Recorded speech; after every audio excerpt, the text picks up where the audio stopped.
Hello everyone, welcome to Brainful study channel. तो कैसे हैं आप सब लोग। उम्मीद करते हैं कि सब लोग बहुत बढ़िया होंगे और अपने सेमेस्टर एग्जाम की तैयारी बहुत अच्छे से कर रहे होंगे। तो गाइस, जैसा कि थंबनेल देख के आपको पता तो चल गया होगा कि आज हम यहाँ पे क्या डिस्कस करने वाले हैं। तो आज हम डिस्कस करने वाले हैं एमएससी फर्स्ट सेमेस्टर जूलॉजी के 4th पेपर यानी बायोडाइवर्सिटी के कुछ ऐसे इंपॉर्टेंट क्वेश्चंस जो हर साल एग्जाम में पूछे ही जाते हैं और इस साल भी पूछे जाने के 100% चांसेस हैं। तो चलिए टाइम को बर्बाद ना करते हुए अपने क्वेश्चन की सीरीज की तरफ बढ़ते हैं। तो फ्रेंड्स, जो अपना फर्स्ट क्वेश्चन है वो है व्हाट इज बायोडाइवर्सिटी। तो बायोडाइवर्सिटी क्या होता है, चलिए शॉर्ट में आपको बताते हैं। तो बायोडाइवर्सिटी वो होता है कि जब वैरायटी ऑफ लिविंग ऑर्गेनिज्म मतलब plant, animal and micro organism living in a particular region. देखो क्या होता है, variety of animal, plants along with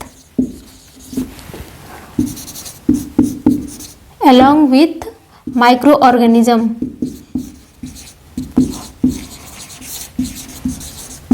living in a particular region। जब कोई प्लांट, एनिमल और माइक्रो ऑर्गेनिज्म जब साथ साथ हों living in a particular region, अगर वो पर्टिकुलर रीजन में किसी एक पर्टिकुलर रीजन में सब साथ रह रहे हैं तो उन्हें ही बायोडाइवर्सिटी कहते हैं। अच्छा, अगर बायोडाइवर्सिटी का आप लोग डिफिनीशन लिख रहे हो ना, तो ये वाला जो वर्ड है ये आप कभी नहीं भूलोगे, पर्टिकुलर रीजन। ठीक है, पर्टिकुलर रीजन से ही नंबर मिल जाता है इसमें। तो जब कई सारे वैरायटी के प्लांट्स, एनिमल, माइक्रो ऑर्गेनिज्म जब एक पर्टिकुलर रीजन में साथ में रहते हैं तो उन्हें बायोडाइवर्सिटी कहते हैं। अच्छा, ये तो शॉर्ट हो गया। अभी इसको लॉन्ग कैसे पूछ सकता है, तो लॉन्ग में ये दे सकता है what is biodiversity, right the components of biodiversity. तो बायोडाइवर्सिटी के कंपोनेंट 3 होते हैं, आपको पता ही होगा, genetic biodiversity, ecosystem biodiversity and third one is species biodiversity. तो चलिए अपने नेक्स्ट क्वेश्चन की तरफ प्रोसीड करते हैं, पहले इसे रफ कर दें। तो फ्रेंड्स, जो अपना नेक्स्ट क्वेश्चन है कंपोनेंट ऑफ बायोडाइवर्सिटी, तो जैसा कि हमने पहले बताया था कि अगर इसको लॉन्ग क्वेश्चन में पूछना रहे तो ये दोनों मिक्स करके पूछेगा। ये दोनों मतलब what is biodiversity and components of biodiversity. तो बायोडाइवर्सिटी के कंपोनेंट कौन कौन से होते हैं, तो हमने बताया था फर्स्ट क्वेश्चन में बायोडाइवर्सिटी के 3 कंपोनेंट होते हैं। कौन कौन से, एक हो जाता है इकोसिस्टम बायोडाइवर्सिटी,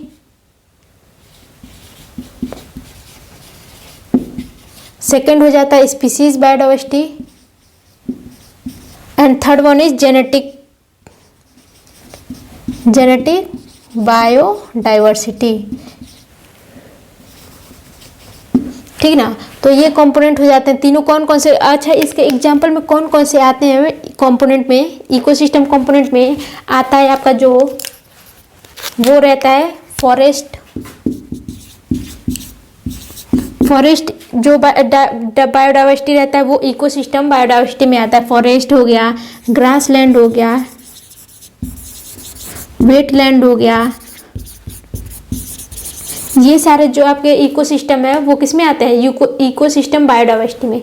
अच्छा, स्पीसीज बायोडाइवर्सिटी में कौन कौन से आते हैं, स्पीसीज तो मतलब बहुत सारे होते हैं। जैसे बर्ड, मान लो बर्ड एक आपका एक ग्रुप हो गया, बर्ड हो गया ना। तो बर्ड को अगर देखो तो बर्ड में अगर एक बर्ड उठा लो, मतलब मान लो अगर आप लोग पैरट उठा ले, पैरट को देखो, तोता आप लोग कौन से कलर का तोता देखे हो, पैरट कलर का तोता देखे हो, मतलब ग्रीनिश टाइप का तोता देखे हो आप लोग। अब यही तोता भी कई कलर के होते हैं, कई सारे अलग अलग कलर के होते हैं, वही हो जाते हैं, मतलब एक तोता ही है वो, स्पीसीज उसका पैरट का ही है, लेकिन उस पैरट के कई सारे डिफरेंट वैरायटी पाए जा रहे हैं। तो इंसेक्ट्स में मतलब बर्ड्स में भी ये डाइवर्सिटी दिखता है। अगर एक कोई बर्ड उठा के देखो, उस बर्ड को मान लो अगर पैरट तुम ले लिए, पैरट में आप एक कलर देखे हो, आपका फ्रेंड है वो दूसरा कलर देखा है, दूसरा वाला फ्रेंड तीसरा कलर देखा है, तो ऐसे ऐसे पैरट के बहुत सारे डिफरेंट वैरायटी होते हैं। तो वो सब आते हैं एक ही स्पीसीज के कई सारे वैरायटी होते हैं। ठीक ना। अच्छा, जेनेटिक बायोडाइवर्सिटी क्या होता है, जेनेटिक मतलब जेनेटिक मटेरियल इधर से मतलब पेरेंट से ऑफस्प्रिंग में गया होता है। तो जेनेटिक बायोडाइवर्सिटी में ये आता है, मान लो ये फर्स्ट जनरेशन है, इससे ट्रांसफ़र होता है क्या, जेनेटिक मटेरियल ट्रांसफ़र होता है। कहाँ पे ट्रांसफ़र होता है, सेकेंड जनरेशन में, ठीक ना। सेकेंड जनरेशन में ट्रांसफ़र होगा। तो अगर इस ट्रांसफ़र के बीच में कोई भी थोड़ी सी गड़बड़ी हो गई डीएनए में, ठीक ना, कोई भी डीएनए में कोई भी गड़बड़ी या फिर कुछ चेंज हो गया तो ये तो वही रहेगा, लेकिन इसमें जो सेकेंड जनरेशन आएगा, जो इसका संतान वाला जनरेशन आएगा, इसमें जो ये गड़बड़ी हुई रहेगी वो तो इसमें सारे में रहेगी। सारे स्पीसीज मतलब जितने भी ऑर्गेनिज्म बनेंगे उन सब में इंडिविजुअल में ये वाला चेंजेस रहेगा जो डीएनए में यहाँ पे चेंज हुआ है। तो यहाँ पे जो चेंज हुआ है वो अलग हो गया ना, तो यहीं पे जो चेंज हुआ है उसमें कुछ कैरेक्टर अलग देखने को मिलेंगे, इनसे कैरेक्टर अलग देखने को मिलेंगे। जैसे मान लो आप डॉग को ही ले लो, यहाँ पे डॉग होते हैं एक हमारे इधर उधर जो गांव में घूमते रहते हैं वो वाले डॉग हो गए। कुछ डॉग ऐसे होते हैं जो बड़े घरों में लोग उसको पालतू रखते हैं, पालते हैं, वो वाले डॉग हो गए। तो डॉग के कई सारे ब्रीड होते हैं। और यहाँ पे जो ऑर्गेनिज्म बने स्पीसीज तो सेम ही है, स्पीसीज यही वाला है, लेकिन यहाँ पे अलग कुछ थोड़े मोड़े चेंज आने की वजह से यहाँ पे बहुत इसकी वैरायटी चेंज हो जाती है। तो जो चेंज आते हैं, जो मतलब जनरेशन सेकेंड जनरेशन में जो बच्चे पैदा होते हैं वो क्या होते हैं, इसी स्पीसीज के वैरायटी हो जाते हैं, इसी स्पीसीज के ही अलग वैरायटी हो जाते हैं। इन्हीं को ब्रीड भी बोल देते हैं, ब्रीड, या फिर इसको सब वैरायटी भी बोलते हैं, सब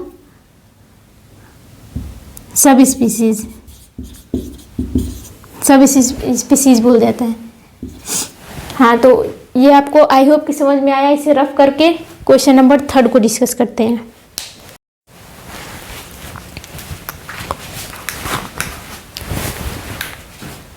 तो फ्रेंड्स, जो अपना नेक्स्ट क्वेश्चन है वो है explain the general classification and diversity of amphibians. तो एम्फीबियंस का हम लोगों को यहाँ पे जनरल क्लासिफिकेशन बताना है और डाइवर्सिटी मतलब एम्फीबियन कहाँ कहाँ पाए जा सकते हैं वो बताना है यहाँ पे। तो जनरल क्लासिफिकेशन देखो, एम्फीबियंस को ना 3 ऑर्डर में बांटा गया है। 3 ऑर्डर कौन कौन से हैं, एन्यूरा, कॉर्डेटा एंड जिम्नोफियोना, यहाँ पे लिख देते हैं। 3 ऑर्डर्स में एम्फीबियंस को डिवाइड किया गया है। पहला है वो है Anura, second one is Chordata and third one is जिम्नोफियोना।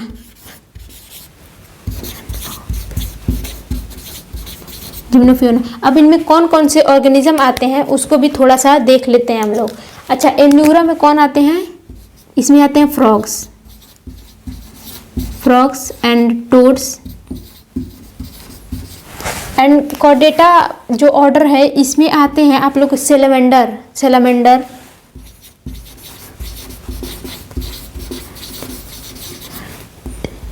सेलामेंडर्स and जिम्नोफियोना। अच्छा, सेलामेंडर एंड इसमें न्वेस्ट भी आ जाते हैं, न्वेट्स, एनिडालोटियर्स।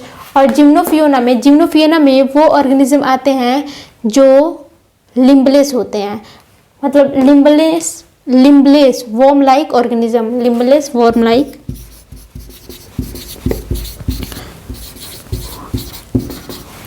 लाइक ऑर्गेनिज्म,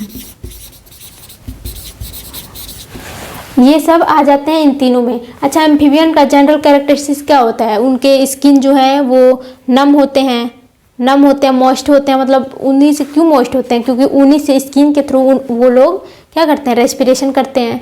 और एम्फीबियन का ये भी कैरेक्टर है कि वो लैंड में भी रहते हैं और वाटर में भी रहते हैं, पूरे जीवन अपने लैंड में बिता देते हैं। और जो उनका जो स्टार्टिंग का इनिशियल पीरियड होता है लार्वल स्टेज में, वो लोग वाटर में रहते हैं, उनका लार्वा वाटर में रहता है, ठीक ना। और उनमें फर्टिलाइजेशन कौन सा होता है, एक्सटर्नल फर्टिलाइजेशन। ये हो गया आप लोग का जनरल कैरेक्टर।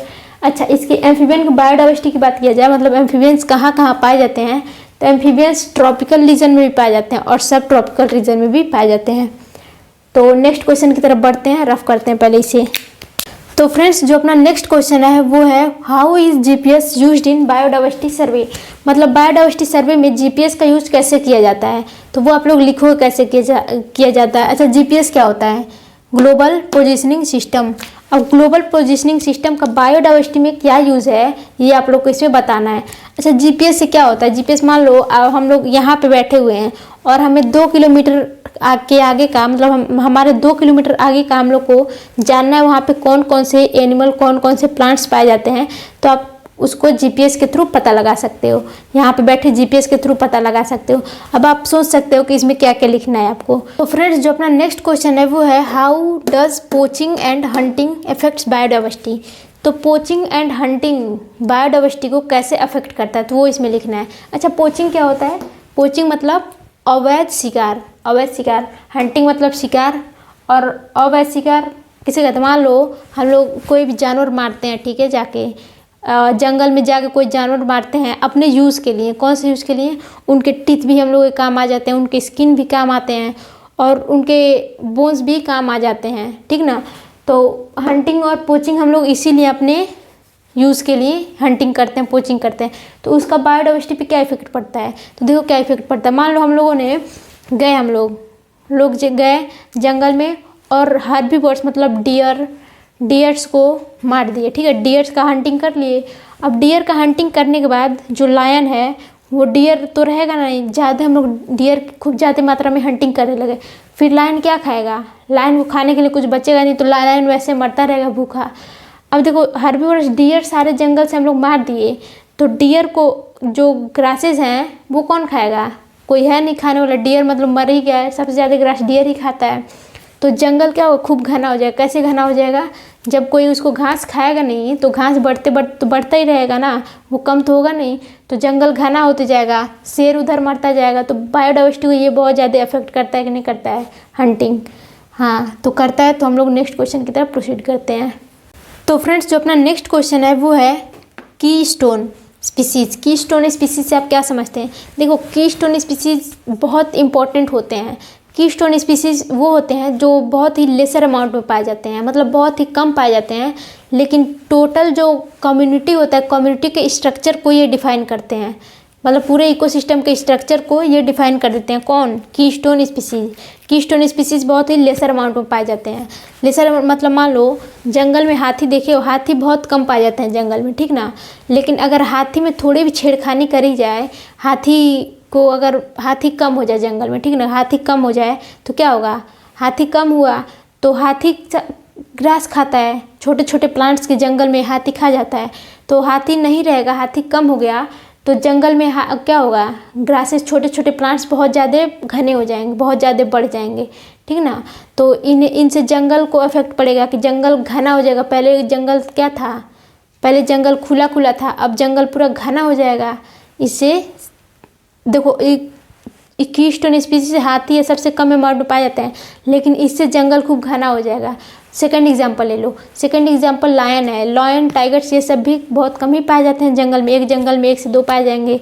लेकिन अगर लायन टाइगर की मात्रा को हम लोग बढ़ा दिया जाए, अमाउंट बढ़ा दिया जाए, तो वो हर्बीवोर्स को क्या करेंगे? हर्बीवोर्स एनिमल जितने भी हैं उन सबको वो खाने लगेंगे, ठीक ना, खाने लगेंगे, सारे खा जाएंगे। तो वो यहाँ पे भी जो हर्बीवोर्स हैं मतलब डियर वगैरह हैं, ये सब ग्रासेस को नहीं खा पाएंगे, तो इनसे भी जंगल क्या होगा? वो इनसे भी जंगल डेंस होगा। अब इसका अपोजिट ले लो। अगर लायन टाइगर को हम लोग हटा ही दिया जाए, सीधे उस जंगल से निकाल दिया जाए, एक भी ना बचाओ, तो हर्बीवोरस की मात्रा तो बढ़ते ही जाएगी, मतलब उनको कोई खाने वाला नहीं रहेगा। अब उनको कोई खाने वाला नहीं है, वो बढ़ते जाएंगे, तो बढ़ते जाएंगे, उनका कुछ खाने पीने का क्या? जंगल का घास ही रहेगा। तो जंगल का घास खाएंगे वो, तो जंगल में जितने भी घास रहेंगे वो सारे खा जाएंगे, तो जंगल क्या बन जाएगा? पहले मान लो डेंस था बहुत ज़्यादा जंगल, तो अब क्या होगा? सारा खुला खुला जंगल बन गया।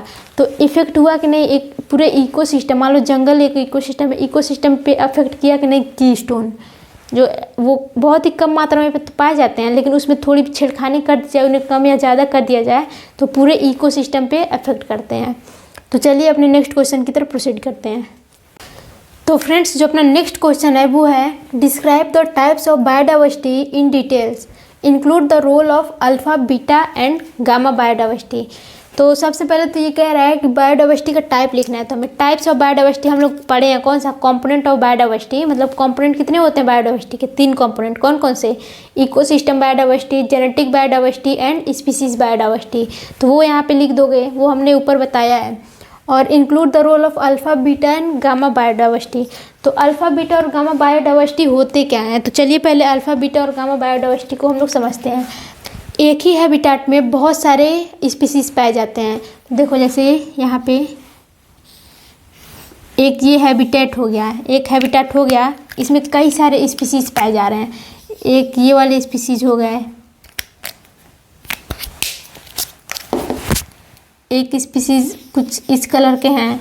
ये सारे एक ही जियोग्राफिकल एरिया है, मतलब एक ही हैबिटेट है, उसमें कितने टाइप के ऑर्गेनिज्म पाए जाते हैं यही डिस्कस करता है। क्या मान लो एक ये हो गए, एक कुछ हो गया, ऐसा कुछ हो गया, तो ये क्या है, ये सारे अलग अलग स्पीसीज़ हैं, 1 2 3 4 5 टाइप के स्पीसीज़ एक ही हैबिटेट में पाए जा रहे हैं, तो उन्हें अल्फा बायोडाइवर्सिटी कहते हैं।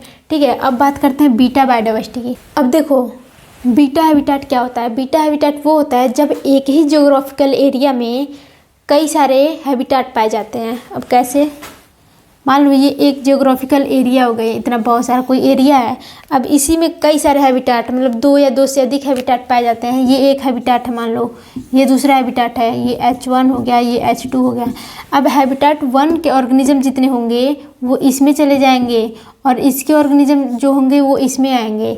तो ये हैबिटेट 2 के अगर ऑर्गेनिज्म हैबिटेट 1 में आए तो इसको रिप्लेस कर देंगे, मतलब ये यहाँ पे आ गए रहने, तो सब लोग एक ही साथ थोड़ी रह पाएंगे, कंजेस्टेड हो जाएगा, तो ये वाले इसको रिप्लेस कर देंगे, ये अब जहाँ मन करे वहाँ जाए। अब फिर ये वाले जो ऑर्गेनिज्म अगर ये यहाँ गए तो इस वालों को रिप्लेस कर देंगे। तो यही है बीटा कि एक ही जियोग्राफिकल एरिया में 2 या 2 से अधिक क्या पाए जाते हैं, 2 या 2 से अधिक हैबिटेट पाए जाते हैं। अच्छा, गामा बायोडाइवर्सिटी क्या होता है, इसका अपोजिट ही होता है गामा बायोडाइवर्सिटी।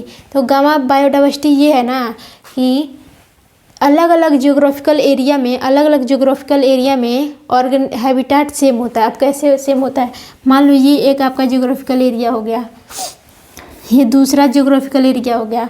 अब इस जियोग्राफिकल एरिया में हैबिटेट मतलब सेम पाए जा रहे हैं, यहाँ भी यही वाला हैबिटेट है और ये अलग जियोग्राफिकल एरिया, यहाँ भी सेम हैबिटेट है।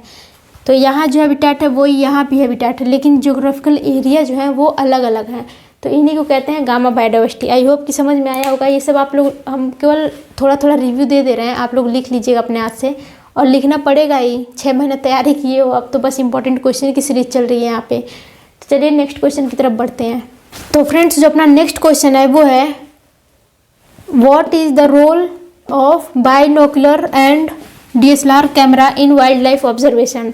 मतलब DSLR और बाइनोकुलर जो ये टूल्स होते हैं, इन टूल्स का हम लोग यूज़ करते हैं वाइल्ड लाइफ ऑब्जर्वेशन में। मतलब जंगल में आप देखते हो ना, डिस्कवरी वगैरह में देखे होंगे कि जाते हैं लोग जंगल में, तो क्या करते हैं, कैमरा वगैरह लिए रहते हैं सब कुछ दूर दूर तक देखने के लिए। उसका यूज़ वाइल्ड लाइफ में कैसे किया जाता है वो लिखना है आप लोग को। Next, discuss the impact of anthropogenic treats like pollution and habitat fragmentation on biodiversity. अब इसमें बताना है आप लोगों को कि इम्पैक्ट क्या असर पड़ेगा एंथ्रोपोजेनिक ट्रीट्स मतलब मानव जनित खतरों का। मानव जनित खतरा जैसे कि pollution and habitat fragmentation. Habitat मतलब आवास और फ्रेगमेंटेशन मतलब मान लो कोई इसके आवास उजाड़े हम लोग, तो इसका बायोडाइवर्सिटी पे क्या असर पड़ेगा। मिला जुला कि ये है कि डिस्कस करना है हमें क्या असर पड़ेगा मानव जनित खतरों का, जैसे कि पॉल्यूशन और हैबिटेट फ्रेगमेंटेशन मतलब आवास उजाड़ते हैं किसी का, उसका बायोडाइवर्सिटी पे क्या असर पड़ेगा वो आप लोग को यहाँ पे लिखना है। Next one, discuss the classification and biodiversity of lepidopteran and arachnids in detail with example. तो आप लोग को यहाँ पे क्लासिफिकेशन और बायोडाइवर्सिटी डिस्कस करना है किसका, लेपिडोप्टेरन्स और आर्कनिड्स का। एग्जाम्पल भी दे देना एक दो उसका। तो चलिए हम लोग नेक्स्ट क्वेश्चन की तरफ प्रोसीड करते हैं, इससे पहले रफ करते हैं। तो फ्रेंड्स जो अपना नेक्स्ट क्वेश्चन है मतलब क्वेश्चन नंबर 10 वो है शॉर्ट क्वेश्चन, मतलब शॉर्ट आंसर लिखने को आएगा।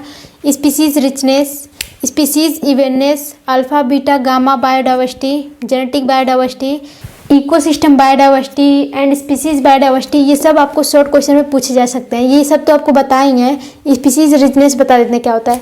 देखो एक पर्टिकुलर एरिया में कितने नंबर ऑफ स्पीसीज पाए जाते हैं उसको हम लोग कहते हैं स्पीसीज रिचनेस। मान लो यहाँ पे हम खड़े हैं, यहाँ पे ये मेरा पूरा रूम है, इस रूम में कितने सारे ऑर्गेनिज्म पाए जा रहे हैं। मान लो एक ह्यूमन है, होमो सेपियंस पा गए, एक इसमें कुत्ता है, एक बिल्ली है, एक मान लो कोई भी जानवर है, हाथी है, एक गधा है, कुछ भी है, तो वो हम लोग स्पीसीज कई सारे 5-6 स्पीसीज यहाँ पे हो गए ना, तो इसी को कहते हैं स्पीसीज रिचनेस। और स्पीसीज इवेंटनेस किसे कहते हैं, यहाँ पे सब एक एक पाए जा रहे हैं जितने भी स्पीसीज हैं। मान लो एक ह्यूमन है हो गया, होमो सेपियंस एक स्पीसीज है, डॉग एक स्पीसीज है, एक फ्रॉग हो गया वो एक स्पीसीज है, तो ये सब एक एक स्पीसीज जितने भी स्पीसीज पाए जाते हैं वो है स्पीसीज रिचनेस, और स्पीसीज इवननेस ये है कि इस रूम में ह्यूमन कितने पाए जा रहे हैं। एक स्पीसीज मान लीजिए ह्यूमन का स्पीसीज है, ह्यूमन कितने पाए जा रहे हैं, मतलब एक स्पीसीज कितने मात्रा में पाए जा रहे हैं, उसको कहते हैं स्पीसीज इवननेस। एक मान लो कुत्ता है तो वो कुत्ता कितने कुत्ते हैं यहाँ पे, तो ये आ जाएगा किसमें, स्पीसीज इवननेस में। इसमें केवल स्पीसीज गिना जाता है, कितने स्पीसीज कौन कौन से स्पीसीज हैं, और इवननेस में गिना जाता है स्पीसीज, ये एक पर्टिकुलर स्पीसीज उसके कितने प्रेजेंट हैं, एक पर्टिकुलर स्पीसीज के मेंबर्स कितने प्रेजेंट हैं, वो आ जाता है स्पीसीज इवननेस में। नेक्स्ट क्वेश्चन और लास्ट क्वेश्चन है इस सीरीज का, tools and techniques use in biodiversity. तो बायोडाइवर्सिटी में हम लोग कौन कौन से टूल्स और टेक्निक यूज़ करते हैं। जैसे हम लोगों ने ऊपर कुछ क्वेश्चन में पढ़ा था DSLR कैमरा के नाम पे, कैमरा हो गया, GPS हो गया, ये सब हम लोग टूल्स कैमरा और DSLR कैमरा, बहुत सारे कैमरा आते हैं, कैमरा और GPS वगैरह का यूज़ करके हम लोग बायोडाइवर्सिटी में बहुत ज़्यादा यूज़ करके देखते हैं इधर उधर का चीज़। तो आज की लेक्चर की सीरीज यही समाप्त होती है। उम्मीद करते हैं कि आपको सारे क्वेश्चन समझ में आए होंगे, और समझ में आए होंगे तो वीडियो को लाइक करके चैनल को सब्सक्राइब जरूर कर दीजिए, और हाँ, बेल आइकन को दबाना ना भूलें ताकि हमारे कोई भी वीडियो सबसे पहले आप तक पहुँचे। और इस इम्पोर्टेंट क्वेश्चन को अपने फ्रेंड्स के साथ शेयर जरूर करें ताकि वो लोग भी इम्पोर्टेंट क्वेश्चन पढ़ाई कर सकें। तो चलिए मिलते हैं नेक्स्ट वीडियो में, तब तक के लिए बाय बाय।